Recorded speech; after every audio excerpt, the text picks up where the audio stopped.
How's it going, everybody? Super Jordan Reviews here, and I'm here today once again with another speed round, somewhat speed roundish little ranking video where I'm going to be talking about all the revival era Disney films, and I'm basically going to be rating them from my least favorite films to my favorites. And just a quick disclaimer, I really do enjoy each of these films, some more than others. I'd say some go from some of my all-time favorite movies to movies that can be a frustrating watch. There's only one of them that are frustrating to me. Some that I don't really have much of an attachment to.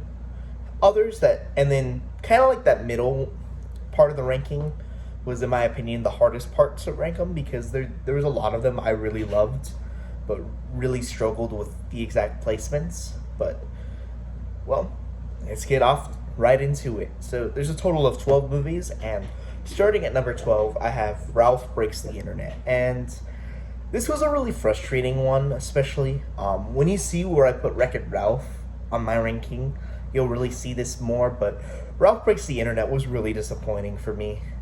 It had some good ideas, but I feel like they just weren't really executed very properly, and I felt like there was so much potential for a Wreck-It Ralph sequel that they kind of just wasted that with this movie by choosing to go with a more outdated thing, which was like the internet and internet memes, which honestly, even at the time of the movie coming out, a lot of the jokes were already dated, and this film is just not gonna last with audiences, in my opinion.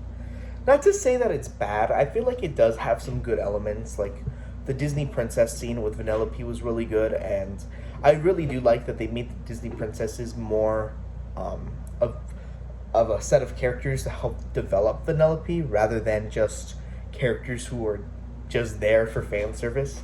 I like that they actually implemented that into the plot. Some of the musical numbers are actually pretty good in here, and the movie does have heart, and it does have a good theme of being able to let go of things, but my issue with that theme is that I feel like it makes the characters feel out of character, and I will be going into spoilers for all these films, by the way, and yeah, like for example, I feel like Ralph is a little bit overly insecure. Like I feel like part of the first film was supposed to work on his insecurities, but I feel like he didn't really learn much of that from the first film.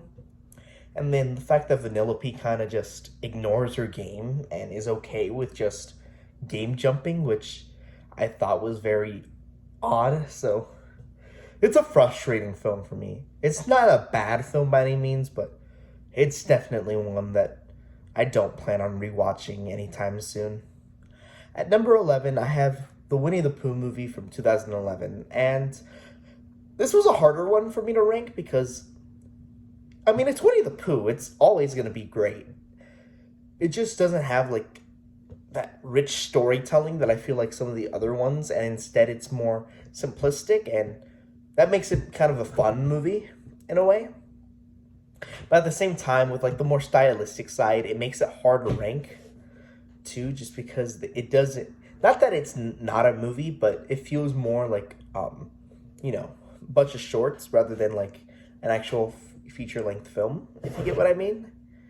And I also don't have as much attachment to this specific edition. I'm much more used to the older Winnie the Pooh stuff. So I think for now, I think 11 is pretty good. But I will say there is quite a big jump between Ralph Breaks the Internet and Winnie the Pooh. And yeah, so it's not that. So it is a bit of a jump. At number 9, number 10, I have The Princess and the Frog. And I know I'll get a little bit of backlash for this, but Princess and the Frog was never one that I was necessarily attached to. It definitely has a lot of really great aspects of it. I really like the whole theme of, being able to rest, and that, hard work is good, but you have to also, live your life. And that was a theme that I thought was really mature and really worked for Disney, in my opinion. Dr. Facilier was a pretty good Disney villain. He's actually been our last non-twist Disney villain, which is kind of crazy. And he has a lot of good elements. I like his his little voodoo power things. Only thing is, I feel like he's kind of not as big of a presence in the film as I expected. Like, he's in the film quite a bit, but I feel like as him as the villain, it's more just him, like, oh, planning his evil stuff. And then, I do enjoy, like, the characters as well. Tiana's one of the more interesting written Disney princesses, more so in the sense that she's written very differently than a lot of the others, which I thought was a really good take instead of just the traditional Disney princess style. And Naveen was a pretty interesting Disney prince too, and I enjoyed all the animals. You know, like I enjoyed Louis, I enjoyed Raymond. Yeah, and it has a few catchy songs. I wouldn't say any of them are, you know, as catchy as some of the other musicals that I'll get to a little later on, but yeah, it's overall good. It just, like I said, not one that has always hooked me. And yeah. So at number 9, I have Raya and the Last Dragon, and this was another somewhat frustrating one for me to rank because when I first watched it, I was in awe with this movie, but then as I really kind of thought about it a little more, I started to really see the flaws more and more, and I think my frustrations were more in the sense that I probably set my expectations like, or made myself love it more than it actually was, and that's really just because you know, it was my first time going to a theater in a while since it did come out in like 2021, and so that was a big part of it. And I think something else with this film that, you know, I really got hooked to, like, the big positives about this film, like, for example, the world building, the animation, the action, I thought were really amazing, but I think overall it would have been a lot better as a Disney Plus series, just because I feel like there's so much in this movie that's just rushed, and, you know, trying to go from, like, the tribe to tribe stuff. And I know people compare it a lot to Avatar: The Last Airbender. I see that a little bit, but I feel like overall the message of this helps make it stand out from Avatar. Mainly, like, yeah, it is going from tribe to tribe and meeting people from each tribe to eventually, like, bring it all together. But I see it as more of a the theme of it is more about unity, which I appreciated a lot more about it. Plus the addition of I forgot the dragon's name. That was another mixed thing I had. The dragon Sisu, that's right. She was kind of a hit or miss for me in this film, mainly just because I thought she was a good character, but I did think that they tried a little bit too hard to make like another, like, you know, genie situation where they have like the actor be the character, and I feel like Aquafina just didn't really fit the tone of the film as well.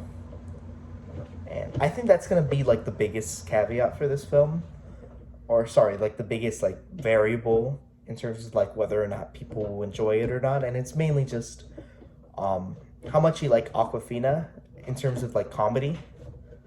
And so I think for now I just have to put it right here. I'm hoping that we do get like a series for Raya. Maybe not a sequel, but just an expanded story for Raya, just because I feel like it has such a great world, and that's something I really do want to see expanded upon. At number 8, this was one that was really hard for me to rank, but I have Moana, and this is kind of where it got really difficult for me to rank a lot of the movies, because I think Moana is I'll just say it's a very high tier Disney film in my opinion. It has a lot of really great aspects. I like the adventure storyline. I enjoyed the mythology around it and the characterization of Moana and Maui, and kind of seeing how their journey plays out through the movie. That was a lot of stuff I really enjoyed. I think the thing that cuts it down a little bit for me is just the pacing feels very weird. Like, We have like the island stuff in the beginning, and then although I feel like the main parts of the film that we remember are like the stuff out on the ocean, and I feel like I don't know. I just feel like they didn't really transition the two plot lines very well, in my opinion.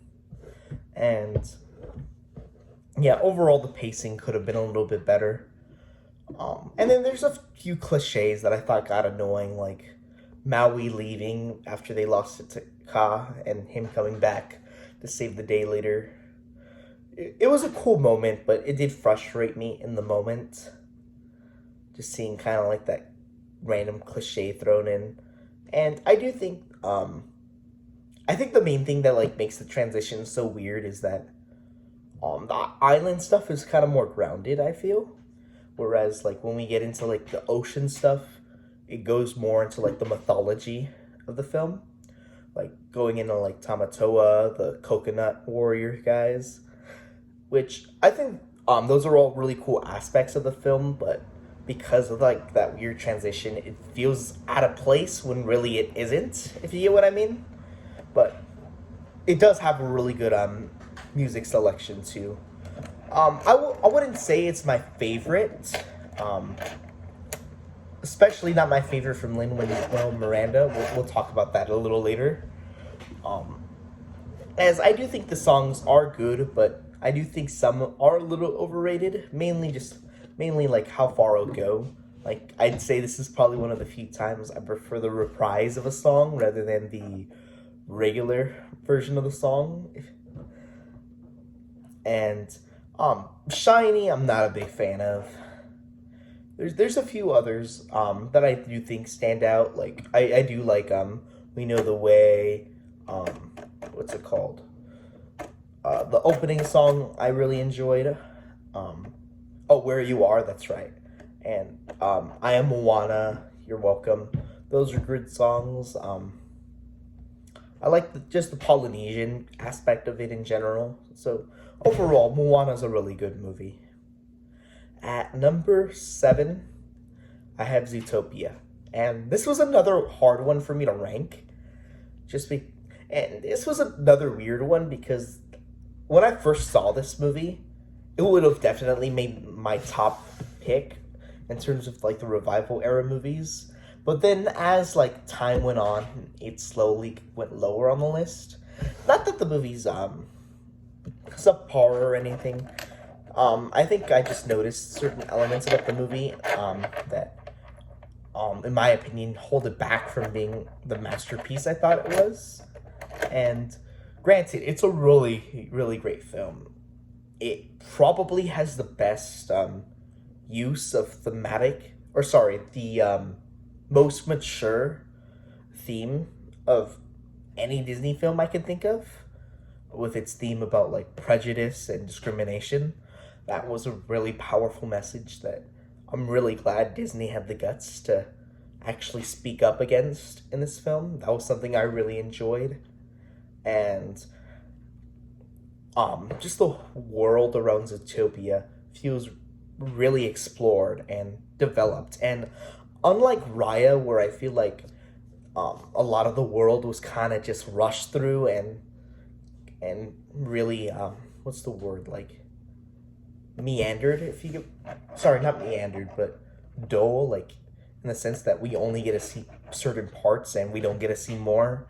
I feel like Zootopia feels much more lived in and we get to really experience the world a lot more. And I think it's something that can also be explored within like a show in the future as well. I really enjoyed the characters of Judy and Nick. I thought they were really well written. I really liked their dynamic as well. And I think the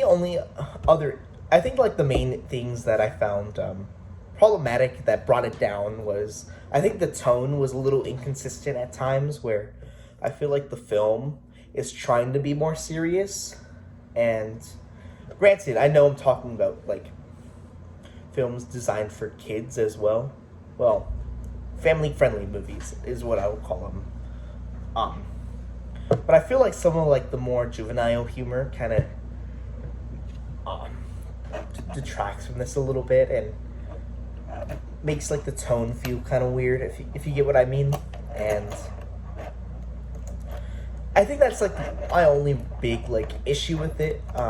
That, and I guess I just haven't seen it as much as some of the other ones too. No exact reason at all. I guess it just didn't have as much of an impact on me as some of the other films above it.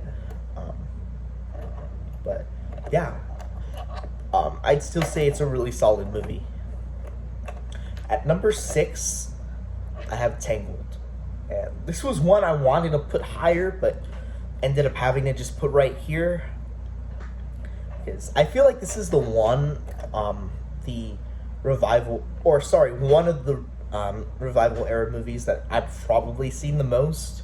Granted, that also has to do with the fact that it's the second oldest one, but I think it's overall probably the most entertaining one. The most entertaining revival era film. Outside of maybe one more we'll talk about a little later. And honestly, I just find this one to be really entertaining. It has a lot of really cool action sequences. I really love Rapunzel and Flynn Rider's dynamic. They had a lot of really cool one-on-one interactions that I found really good, and I really enjoyed like the thematic side of the film as well. And I think as a musical, so far, as we've been kind of going through the musicals, I know people trash on Tangled's music a lot, but I personally put their music above Moana.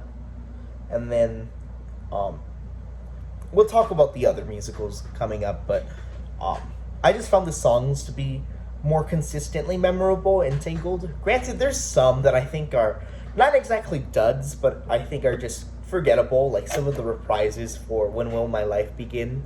But then other than that, like I See the Light is up there as one of my favorite Disney songs, and I feel like Moana didn't have like a standout for me. Like I think the closest thing Moana had for me was I Am Moana, which I don't even know if I'd put that in my top 10, whereas I feel like Tangled, that song would be in my top 10 Disney songs. I've Got a Dream's really good. Just a really solid soundtrack overall. And yeah, it's one that I think, especially revisiting later on, it's really good. At number 5, I actually have a somewhat of a tie. At number 4 and 5, I'm putting both Frozen films right here. And it was kind of hard for me to cherry pick which one I thought was better, because I think both are really solid on their own. I think the first Frozen has a better pacing with its story, specifically with its story, and has a more like classical tale, if you get what I mean. Whereas I feel like Frozen 2 has more of a grand tale, and it feels more epic. And it's kind of hard to kind of pick, and along with that, I feel like the first Frozen movie is more consistently great, whereas I feel like Frozen 2 has higher highs, but also lower lows, which kind of balance it out. And the same thing goes for like its songs as well, whereas I feel like Frozen 1's soundtrack is a lot more memorable and singable, whereas Frozen 2's soundtrack is not as singable, but I feel like it's more but I feel like they're better written in as songs overall. Granted, I think Let It Go is the shiner out of all of them, but Frozen 2 still has some really like, and by like better or by stronger songs, I mean I feel like they have a little bit more depth to them. Like even though they're not necessarily songs you'd sing at like a karaoke session, I feel like there's songs that, you know, convey really powerful messages. And I'll talk about that a little bit in just a little bit. So overall, I think I have to just put it at a tie. Even watching them back to back, it's still difficult to pick. I'd maybe give the edge to Frozen 1 just because I do think the consistency does help. But then, yeah, I'll say that for now, but it can easily change again. Yeah, but I think both films are really well made. Um, the first Frozen is a film that really grew on me a lot over the years because it was one that I think I trashed on a little too much because of like the overhype around it, but eventually it really grew on me and is by far one of my favorite revival era movies now, and we're still only in the top five, like barely reaching the top five. So you'll see how much I really love these movies coming up, and yeah, I overall just really admire Elsa's story within the film. Just seeing like her internal struggle of not wanting to hurt everyone, but and feeling like she has to isolate herself. That was a big thing that stood out to me. And then just I feel like the characters are very three dimensional for the most part. And even going into Frozen 2, like I said, it has a more like grand tone. And like I said, it does have higher highs and lower lows. By lower lows, I mean more specifically, like I think it just has a few tonal issues. Like I think Olaf's humor feels a little off within Frozen 2. And his song in Frozen 2 is probably the one song I'd consider a dud out of both movies. But I also think Frozen 2 is a lot more creative, and it gets really mature, which I really admire for Frozen 2. And that's part of like what makes it like so grand, like the song Next Right Thing and even Show Yourself just feel very grand, you know, having like the themes of being able to find like who you are and, you know, being able to understand your purpose. And then Next Right Thing, which it hits hard every time I watch that scene, where it really conveys that message of, you know, even when things suck and everything's down, the only thing you can do is the next right thing and continue taking that step to do good. And yeah, that's why I have to put it right here. At number 3, coming into the top 3 finally, is Wreck-It Ralph. And this is a film I really have deep in my heart. I'd probably say it's the most entertaining Disney film. Other than Tangled and my number 1 choice, this is probably the Disney movie I've watched the most. And something I love about it, especially, I know I mentioned it a little bit in Ralph Breaks the Internet, but I feel like it's very apparent here, is even though it does have like those fan servicey moments, it still doesn't forget to have like a story. And I really love the relationship between Ralph and Vanellope. I feel like it's a part of like the movie that, and I feel like just this part of the movie in general isn't really talked about as much. And I feel like it just gives very powerful themes with how like they both are outcasts and aim to like just find their place within their games. And while Vanellope gets a more happy storyline with seeing how she was mistreated and how in reality she was like the main character of Sugar Rush. I thought that was a big part of it. But then like seeing how Ralph accepts that he is the bad guy and, you know, just is able to find peace within that. That's something I really admire within this film. And the fact that it uses video games is just a second thing. And even though it's not like a main part of the story per se, I feel like it adds so much to the world. And that's also why I was so disappointed by Ralph Breaks the Internet, because it was a world I really wanted to see more of, but I feel like it really got cut short within that film.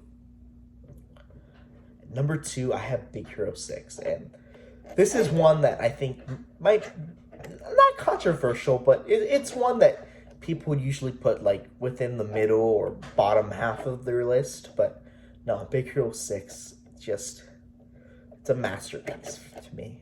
It's my, for a while it was possibly my favorite Disney film behind The Lion King. I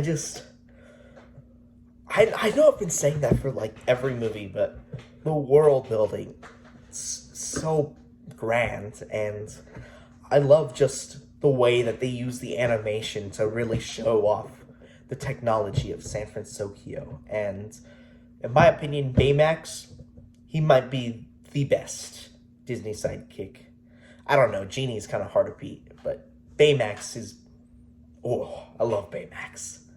And I think what really stands out to me about this movie especially is just the way that it tackles the theme of grief, and, you know, the way it talks about, you know, being able to continue someone's legacy, you know, through what they were able to build, and, you know, being able to be okay with not being okay, if you get what I mean. And thematically, it's a really, really emotional movie. And I know there is some criticism with like the villain and some of the other characters not having as big of a role, but I'd argue that, you know, some of the other like side characters, like the other Big Hero 6 members, still do add to the movie, as I feel like it helps show that Hero does have like that support system, but that he simply chooses to push that away and, you know, ignore his emotions. And I feel like that's very like apparent through each of his friends, where, you know, we have like Fred, who's like the energetic one. We have Honey Lemon, who's like the more caring one, and Wasabi, who's kind of the cautious one, and Go-Go, who's the brave, adventurous one. And all four of those things are things that I think Hero needs in his life and wants to be able to experience, but struggles with that because of his loss.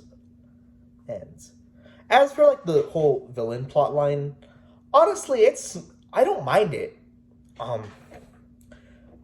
It's hard for me to really like think about like the twist villain route, just because I've seen this movie so much, so the twist doesn't really affect me. But I enjoy the way that they wrote Callahan. That is something I do agree could have been written a little better, but overall I do enjoy, like, you know, the aspect of a story where it kind of parallels with the Hero's storyline of, you know, he's trying to get over his loss, but Callahan's also able to get over his loss. And I think it really just shows, like, you know, the importance of getting closure with, and being able to go into like that acceptance stage of grief, and seeing how not being able to process that in a healthy way can lead someone down the wrong path. And yeah, that's Big Hero 6 is definitely a movie I want to do a video essay on, especially my number one film that I'll talk about in just a moment. And my number one revival era Disney movie is, I know it might seem weird considering it's very recent, but it's one that's still like, it still holds up for me no matter how many times I watch it. And it's definitely the one I've seen the most, which says something a lot considering, like, you know, how long ago so many of these movies came out. But it just goes to show how much I love this movie, and it's Encanto. And granted, I know I've had like the effect of like having like the new Disney movie be my new favorite, like, oh, Zootopia is my new favorite, Raya is my new favorite, Moana is my new favorite. But I think the big thing I've noticed with Encanto, especially, that really does help me see that is, well, not just the fact that it still holds up for me, no matter how many times I rewatch it, but I think just seeing how much like the themes have still been connecting with me, and just how I find something new every time I rewatch the movie, and it just, I think I'll just leave it kind of at that. I'm planning on making a big video essay about Encanto. In fact, this is actually going to be the last, I can't even say speed ranking anymore because it's 30 minutes long, but I'd say that this is probably one of the movies, or sorry, one of the movies I really do want to do a video essay on, and it might be as long as this video, might be a little shorter, but it's in development, because if I talk about Encanto right now, we'll be here all night. So yeah, so I'll leave you all off with this, but let me know in the comments your guys' favorite revival era Disney movies, and don't forget to leave a like, subscribe, and share this video with a friend. And in the comments as well, please let me know like what other rankings and movies you want me to kind of reflect on, because kind of like what I was doing with Big Hero 6, something that I want to do on this channel and within the future is specifically go into like some of the deeper thematic elements of these movies and talk about like why they're special to me. So maybe just give me some ideas to kind of brainstorm. Yeah, so thank you guys for watching, and have a good day.